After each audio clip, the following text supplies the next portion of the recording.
Question देखेंगे जो कि बेस्ड है जीन सीक्वेंसिंग पे, और 99% स्टूडेंट क्या करते हैं कि इसका आंसर गलत कराते हैं, जबकि बहुत ही इजी क्वेश्चन होता है। ठीक है, तो क्वेश्चन देखते हैं हमें क्या दे रखा है।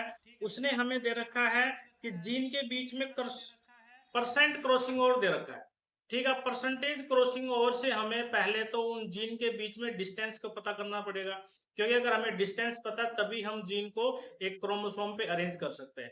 ठीक है, तो परसेंटेज क्रॉसिंग ओवर से डिस्टेंस को कैसे फाइंड आउट करें, उसके लिए कंसेप्ट यूज करते हैं हम कि जितना क्रॉसिंग ओवर परसेंटेज होता है उतना ही हमारे पास रिकॉम्बिनेशन परसेंटेज होता है, और उतना ही उन जीन के बीच में डिस्टेंस होती है।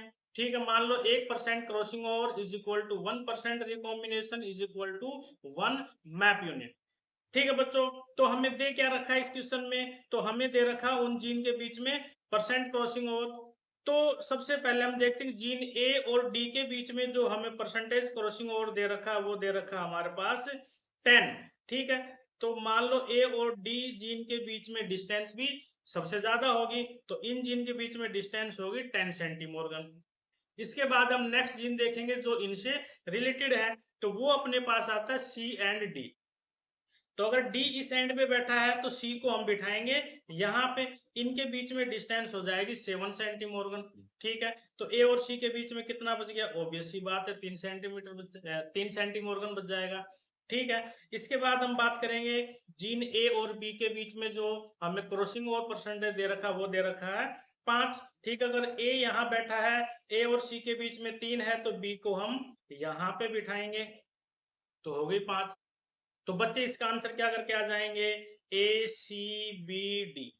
क्यों, क्योंकि ऐसा आंसर हमें ऑप्शन में भी देखने को मिलेगा, ये आप देख सकते हो। ठीक है, कि इसका पहला ही जो ऑप्शन है वो हमारे पास आ जाएगा ए सी बी डी। तो बच्चे इसका आंसर ये लगा के आ जाएंगे, जबकि ये आंसर इसका रॉन्ग है। क्यों रॉन्ग है, क्योंकि हमने एक कंडीशन को तो फॉलो किया ही नहीं। क्या कंडीशन फॉलो नहीं किया, क्योंकि आगे अगर देखेंगे तो उसमें हमारे पास एक जीन के बारे में और रिकॉम्बिनेशन परसेंटेज या क्रॉसिंग ओवर दे रखा है। ठीक है, क्या दे रखा है, उसने जीन बी और सी के बीच में भी 8% रिकॉम्बिनेशन परसेंटेज या 8 सेंटीमोर्गन डिस्टेंस दे रखी है। ठीक है, तो उस जीन को, बी जीन को हमें आउटसाइड बिठाना पड़ेगा, तब ही सीक्वेंस अरेंज हो पाएगी। तो इस ए सी डी। ठीक है, थर्ड आंसर आ जाएगा।